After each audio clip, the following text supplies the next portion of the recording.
that leads to those who are like, no, look, the gods did this to us. They weren't good to begin with. But then those who are truly faithful are like, no, we have to repent because maybe they'll come back. Sort of inadvertently turn the world into a society that is basically one giant troubled child of divorce. In a way, yeah. It's like, oh, this is my fault. That's why, or no, this is not my fault. Dad just had a problem. Welcome to the Character Sheet, your home for all things TTRPG and fantasy news. And today we have two very special guests. You've seen them on the channel before. We talked to one of them last week. We have Spenser Starke and Matt Mercer here to talk about Age of Umbra. Guys, thank you so much for being here to talk about something that we're all very excited about. Yeah. Happy to be here. This is crazy. All right. Super excited that folks get to join in this. What is the type of game that I'm wanting to run for a long time? So yes. Yeah. And speaking of type of game, we have some Kingdom Death deep dives because this is also the last gym in my Infinity Gauntlet of interviewing all the people that have played in your Kingdom Death Monster game. Having interviewed Brennan and Erica and Abria and Alex and Spencer and just everyone else. So we're going to definitely deep dive in a little bit of Kingdom Death Monster and how that can flavor the game. But we also have a bunch of questions from our viewers who are very excited about both the setting and the upcoming mini-series. But let's start with the basics. And that is, how did you pitch the idea of Age of Umbra? Like, when did that come to you? And like, how did you and Spencer sort of make that into a reality? Part of it came from the development of the campaign frames for Daggerheart. And we were in that stage of development, and like I think it was Witherwild and Five Banners Burning were like the two first campaign frames that were developed, and it was so evocative and such a cool way to present a whole new vibe to a core RPG system that was digestible, but also a point of inspiration. I was like, oh man, I'd love to make one. And Spencer was like, good, we already thought you were going to make one. So I was like, I have your name written right here as somebody to ask for one. So if you're up for it, I will have you. Yeah. And so it was like, I'd love to.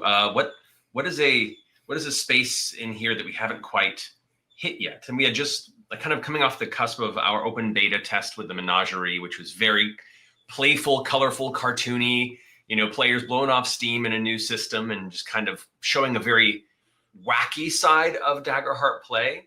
And I wanted to build something within the system that felt more attributed to the dark fantasy that I'm deeply inspired by and love kind of sitting inside through a lot of the media I consume. And so that was kind of my inspiration for the Age of Umbra campaign frame. And then I went to Spencer and was like, do you think this would fit?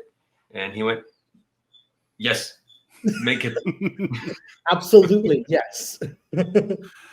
And that we're going to do a little bit of a deep dive into the setting, but one of the questions that our viewers wanted to ask, and it ties in perfectly, speaking of that contrast between the sort of whimsy and the unserious and the serious, how do you handle it? Let me put this phone over here so it stops ringing. How do you handle it when an unserious character is presented in a serious setting like this? And an example would be like, Travis hasn't learned his lesson, and you sit down for session 0, and here comes a gnome named Chartney. Right. Yeah.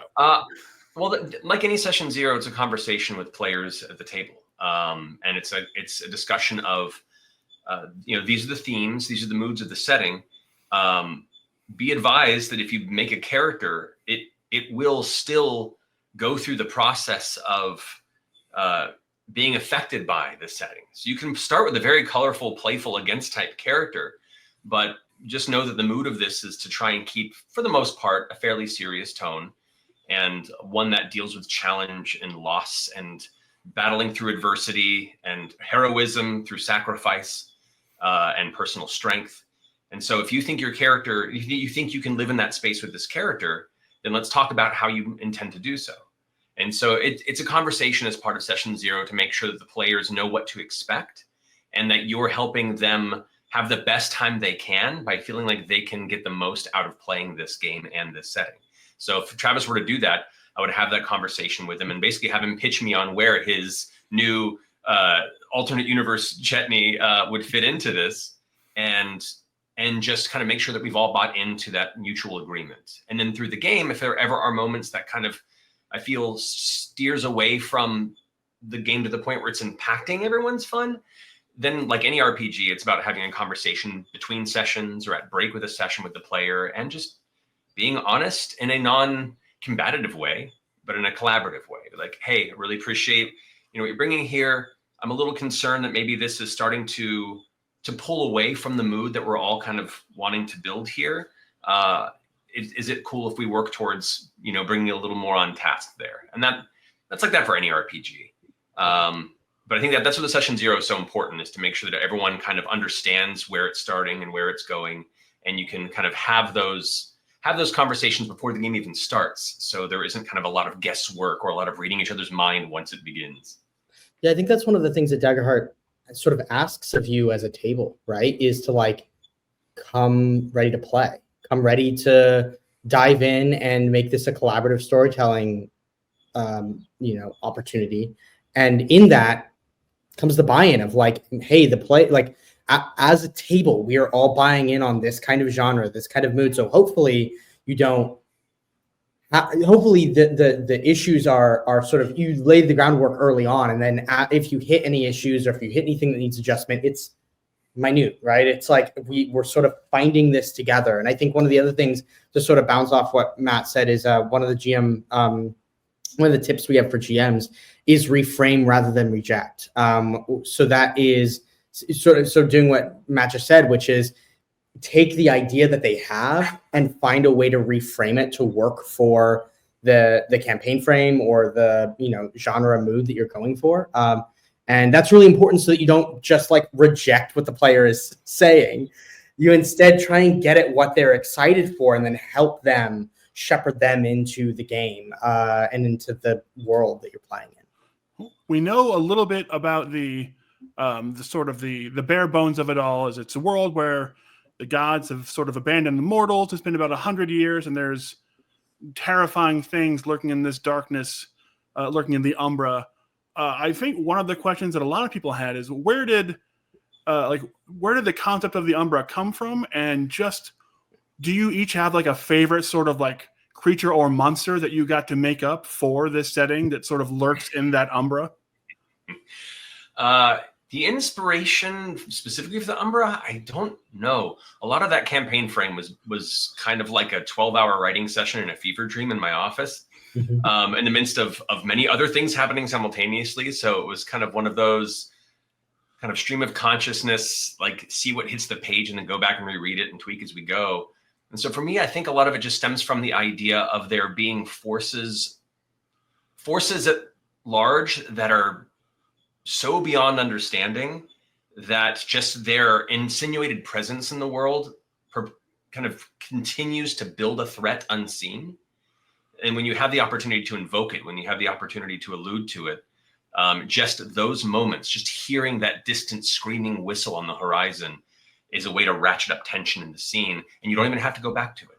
And then if you ever decide to, like, it's like having the nothing in the never-ending story, this thing that you keep hearing about, and people say that it's terrible, but you can feel its presence even if you don't see it or don't necessarily see the whole impact of it in front of you, so that when it does finally encroach, it is that much more horrifying when it does. That was kind of like the intent behind the Umbra, and leaving it open to interpretation to whoever wanted to, to play with it in their campaign. Without getting too spoilerific with their campaign, like I don't touch on it too much, but then well, you'll see. I don't have a specific like monster or anything. I mean, the nice thing about the campaign frames is that they sort of give you an open space to be able to play and let you take existing adversaries and morph them to be what you need them to be. And I'm really excited for you to see the adversaries that Matt has created for this miniseries. They're so cool, and I refuse to spoil any of them.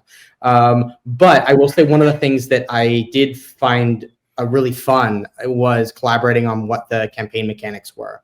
Matt and I sort of got to sit down for a little bit and talk about, like, okay, in this kind of setting, what is the change that would be relevant for Daggerheart that would, that would deeply impact like how the feel of the campaign goes while still being streamlined. And so I think, and Matt, forgive me if this is mistaken, but at some point, I think you and I like talked about resting and what that like. We were like, I feel like a rest has to have something to do with this. We got to keep watch, and then from there we sort of developed out what those mechanics were. No, that's kind of where it came from, was the idea of, okay, in a world that is meant to be at all times a low level concern or threat, how do we make even resting itself a very dangerous vibe? You know, many RPGs are like, oh, I'll take watch, and if the GM feels like they can try and spook you or surprise you, but like building it into the mechanics of this to where if nobody takes watch, you know, there's a chance something bad's going to happen on a sliding scale. And many people can keep watch to try and improve their chance of not dealing with the consequences of that. And that just is one little simple mechanic to this campaign frame that kind of leans into the themes and leans into that mood you want to build for it. And it was really fun to like collaborate on building that out and testing it a bit and seeing what felt right and fun for the players to engage with. As far as like a favorite monster, I'm going to give a shout out here to Bestiarium Games, who is a wonderful purveyor of miniatures. And I was kind of like looking for inspiration and looking for minis that I could use for the setting that kind of fit with what I wanted to do. And I will say a lot of my encounters were directly inspired by finding some of their sculpts and some of their minis and going, not only am I going to order this, you know, from their website to using the campaign, but this inspired an entire encounter that is very much something I'm excited to now build an adversary stat block around and see in action and watch my players react to it. So I just want to give a shout out to them and all their amazing sculptors. No, fantastic. And then another question we had, and this is almost more of a rumor killer more than anything else, because I think we all know the answer, but the question is, given how the end of campaign 3 was, did you approach this as sort of like, this is the Earth like 626 version of Exandria? This is an alternate world where things have gone as poorly as they could have gone after the end of campaign 3, and this is the end result of that. Because a lot of people keep on asking that. We know that Exandria has its own Daggerheart setting coming up, but this is something separate. It's definitely the idea that it wasn't intentional. I think it was because I developed this before campaign 3 had ended. Yeah, that was another question I was going to ask. Yeah. Like, you know, we went to print months before the campaign had finished, and I very much didn't know how it was going to end. So I guess maybe on some subconscious scale, part of me was building in a fail-safe that even if we didn't go that route, I'd have some way of exploring, you know, the fallout of that. But also, it just kind of made sense in the world building, you know, like, and I'll put it this way. In building Exandria, a big part of the puzzle of the world building for me and through the entirety of its existence has been the presence of the gods. That's the purpose of me developing the Divergence in its history, was a way to remove the gods from being so ever present, which takes agency away from heroes to change and fix the problems of their world. And so to the same degree, for a world that I was building that was so like suffused with prolonged decay and the terrifying realization that it is only getting worse, to me, it made sense that there would be no gods present, or at least no positive gods present at all. And so when I was building out the lore and trying to build out the mysteries of kind of the moment in which you know, the apostasy occurred, it made sense logically that, you know, the gods could have been killed, but it was more fun to have them abandoned, because then it leaves those behind with a sense of like, this is our fault. We did this, or at least those who were, you know, who were very faithful to the old religions of the old world. And that leads to those who are like, no, look, the gods did this to us. They weren't good to begin with. But then those who are truly faithful are like, no, we have to repent because maybe they'll come back. It leads to a lot of conflict within the culture that's left behind. And as that's fractured over 100 years, it's led to a lot of very interesting points of inspiration on where you can build out the world of the Halcyon domain. So that was kind of where the logic came from. It wasn't intentional to be any sort of like campaign 3 splinter, but the parallels may have subconsciously been there as a failsafe. Sort of inadvertently turned the world into a society that is basically one giant troubled child of divorce. In a way, yeah. It's like, oh, this is my fault. That's why, or no, this is not my fault. Dad just had a problem. Well, I think that one of the other things that's really important to me in campaign frames is to hit on the genre tropes that create a genre engine or a subgenre engine, right? So like we look at the different subgenres that the campaign frames explore, and there's an importance to to giving the promise of the premise, right? Like if there's a premise there, we're making good on the promise of that premise, and so part of that is having things in there that feel like that genre, like that subgenre. And so in dark gothic fantasy, oftentimes you have some fractured relationship with gods. And so being able to like lean into that is really fun. Not in everything, of course, but like I feel like that's one of those areas where like if I'm walking into a grimdark or a gothic horror or something, setting, gothic dark fantasy setting, that's one thing that I would be like, I would have questions about. So I think there's always an interest there across all the campaign frames of leaning into what's the thing that defines you? What gets you in quick? Because we all know the challenge of getting players into the lore as quickly as possible so we can start playing. Well, speaking of some inspirations, let's dive into one of my favorites, one of the lesser talked about ones of this campaign, Kingdom Death Monster. Kingdom Death Monster, if you haven't played it, is very much what if you took the concept of Dark Souls, made it slightly harder, and put that into a board game that's also an RPG that's also a civilization builder. But what first jumped out at you guys about like this being such a good fit? Because it has aspects of things like Dark Sun, where it's like a godless world where individual sort of demigods kind of take control of little settlements, and it's just, but it's so creepy and original. Like the whole, you wake up on a floor full of stone faces and just all the unexplained mysteries. What did you guys like about that you wanted to try and like sneak into the campaign? And of course, I have to ask both of you what your favorite Kingdom Death Monster is. Ooh, good question.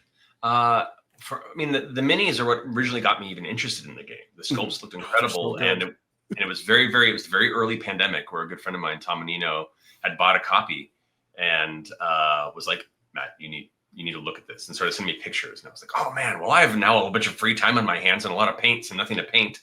So I found it, and it isn't a cheap game. It is definitely a boutique investment, it's a very worthwhile investment. The campaign play can last you for many hours. But after getting the actual game and looking at the art inside and look, like to your point, the mysteries, the game, just the way it begins, the way it kind of evolves in this kind of terrifying survivalist space where you don't really know why you're here and why things are the way they are. You just know that you are being hunted. And in that dark realm, what little bit of light there is found through community and the survival of the community. And so that theme to me is very cool and inspiring and terrifying, especially in a world that is ever terrifying in its own right, where the survival of community is so important. And so to me, that was, if anything, that was definitely the biggest element I wanted to carry over into Age of Umbra, was the idea of, these small communities are all they have. Mm-hmm. And what little bit of connection they have to work together to try and work towards reversing this decay, to try and find a way to save the world, in the midst of this very, very dark space. That sort of heroic plight was very, very interesting, and something that we didn't quite have in a campaign frame. So that was definitely what I pulled from Kingdom Death. Yeah, I think I really enjoy, having played a number of sessions now and watched the way in which the game evolves, what I think really draws me in to those kinds of games are in weird contrast is the intimacy of them. Because at the end of the day, like, it's 5 of us trying to save the world, right? Or it's like it's just our community that's all I have to rely on. And so then that intimacy of it keeps you focused on the things that are important to you, the people that you care about, and the place, oftentimes just one place that is a refuge for you, right? And so tone wise, I'm very lucky in that Matt, for the Age of Umbra campaign frame, was like, I got this, and turned out an incredible draft that was by the time he gave it to us, it was like 95% of the way there, and we were like, cool, let's add some campaign mechanics. And like, so I was very lucky that I kind of just got to bask in the glory of the beautiful writing that Matt did for the campaign frame. And so to watch the games that I've been lucky enough to play of Kingdom Death Monster sort of be inspired. Also, I know, Matt, you and I had conversations about like Elden Ring and like how inspirational that has been. And, Dark Souls, obviously we've talked about, but like taking that kind of feel and that kind of the intimacy that comes from those kinds of games and making sure that the campaign frame captured that was something that was, I could tell was woven through the DNA of what Matt did, and feels really at home in Daggerheart, which is about being heroes. It's a heroic game. So, even in the darkness, like we are the light. That's favorite Kingdom Death Monster. What was that? Favorite Kingdom Death Monster. Yep. Oh my God. Oh, they're all so good. I really like the Phoenix. Creepy hands for the butt is always terrifying. Hands is so good.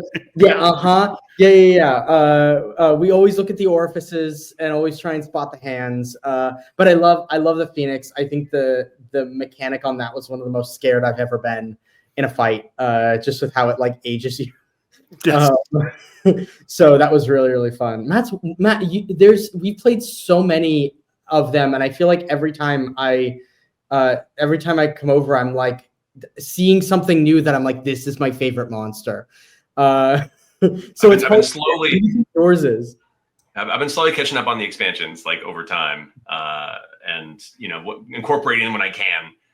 Man, it's tough because like some of them have some really cool mechanics that kind of work out into their theme. The Phoenix is definitely one of them.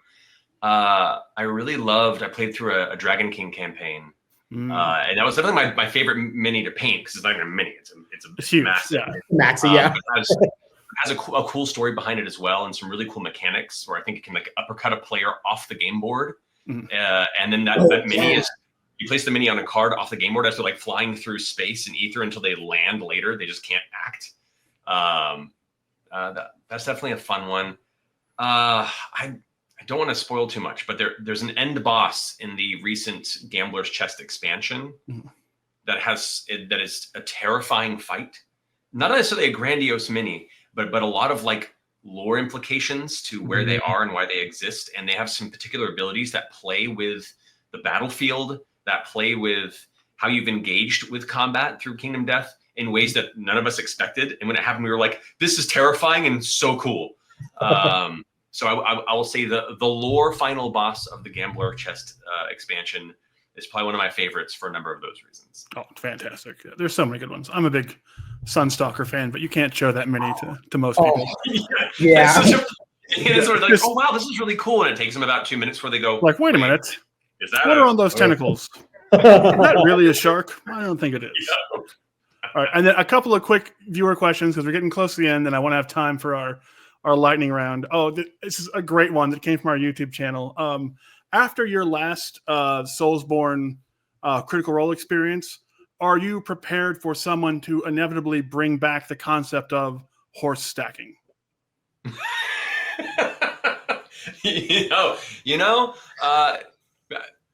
If we put out a Daggerheart expansion, we'll have a whole chapter on horse stacking and its multitudes of uses. I think that'll work for a very, very. Yeah, I mean it's really the multi-tool of RPGs. One horse is fine, that gets you places, but 2 or more horses, there's endless possibilities. Yes. Oh, and that was our second big question. I'm glad you brought it up, and that is, assuming like Daggerheart's been selling amazing, you guys have sold out at distributor, I believe. You've done an incredible sale. Let's assume that this Age of Umbra does as well as we all think it will, because it looks amazing as well. Is there a world where then we start getting basically world guides for frame settings like Age of Umbra, like standalone book releases? It's like a more fleshed out world to explore in a standalone release. I mean, that maybe we're still trying to just catch up with Daggerheart's launch at this point. I mean, like we released The Void, which is our community-facing kind of testing space for hopefully future content. We've already have in mind many things that we've been developing before the game ever launched to both show that not only are we supporting the game for a long time and meaningfully, but there's a lot of ideas that we're excited to get out there down the road. As far as like expanding on campaign frames into full like settings, I mean, anything's possible, but a lot of that just depends on people's interest and thirst for such a thing. The frames are meant to inspire you and then let you build from there. It would be interesting and a conversation on how we would build out a setting in the spirit of Daggerheart to where it isn't prescriptive, but still kind of carries that invitational and inspirational point of giving you enough scaffolding and continue to give you even further scaffolding, but still let you make it your own. So it's very possible. All right. Yeah, I think one of the big things we wanted to do is just like also after the launch, like listen to what people want, right? Like we have lots of ideas of things that we could make and we want to know like, okay, now the game's in the world, like what do you want to see? And so of course we have plans for stuff, that we're excited about, but like, yeah, one of the big principles we're trying to carry forward with us is like, let people go play the game and let's see what, after people have run a couple of sessions or a campaign, like what do they want next? And we won't know that until we see it happen. So it's only been out for like a week. So yeah, we're literally 1 week. So like we're just trying to listen to the audience and take cues from them.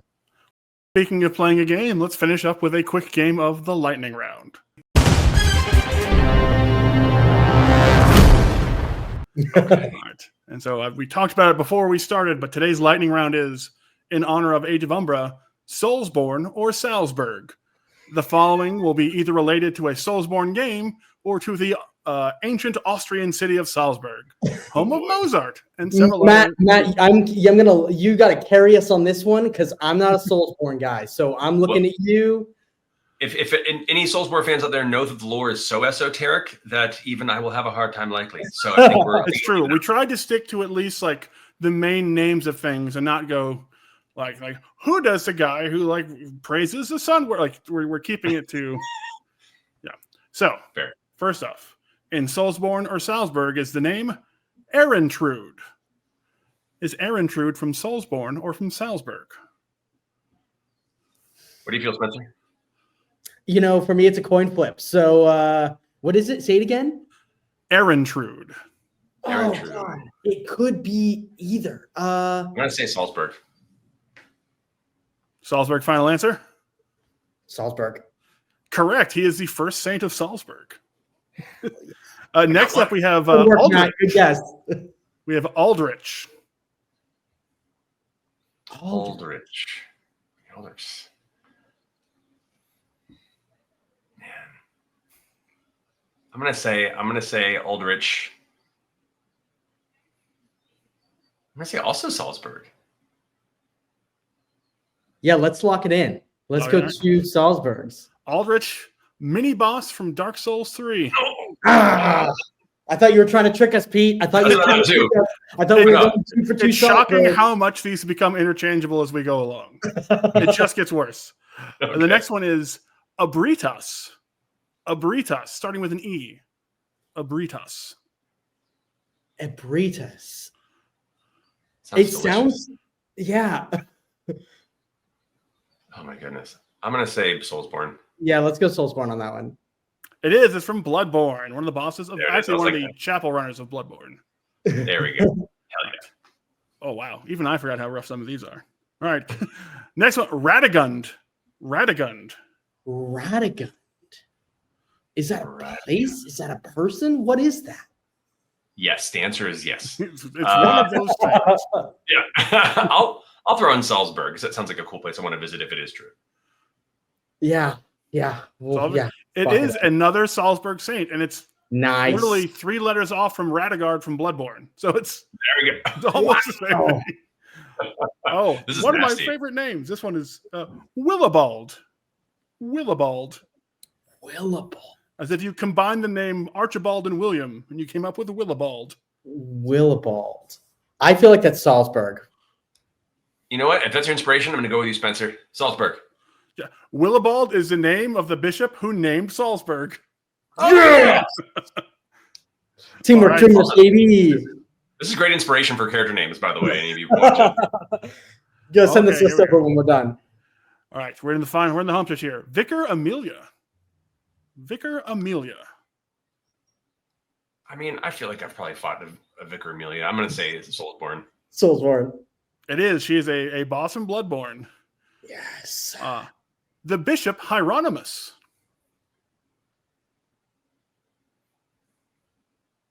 I'm going to say Soulsborne again. Love to fight clergy. Yeah.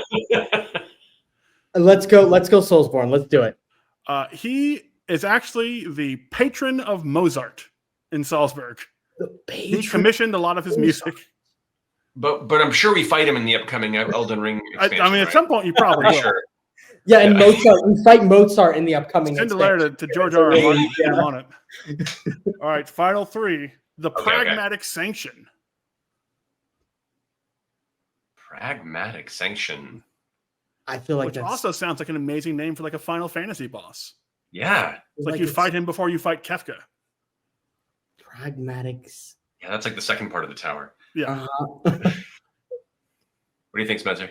I think we go Soulsborne. Soulsborne. The Pragmatic Sanction is the Austrian law that allows a woman to take the throne. All right. The final two are two bird-related ones. Okay. Henry the Fowler. Spelled Fowler. Oh. This boy's a ducker. I'm going to say Salzburg. Let's go Salzburg. I could be wrong, but I feel Henry like I the remember. Fowler is the German king who unified Salzburg and Austria. Yes. And then Good you have work, Matt. Good Eileen work. the Crow. Eileen the Crow, Soulsborne. Yep. That is Bloodborne, little NPC from Bloodborne. Yes, good. Hey guys, thank you so much for taking the time to talk Age of Umbra with us. We could talk about this forever. We had a lot of viewer questions we didn't even get to because we had such good answers on stuff. But guys, thank you again for your time. Age of Umbra is available as a frame right now in Daggerheart. If you can find a copy somewhere and you don't currently have one, go get it because it's very good. And it will also be the setting of the aptly named Age of Umbra miniseries. It will last 8 episodes starting at the time of this airing tomorrow on Critical Role on Thursday.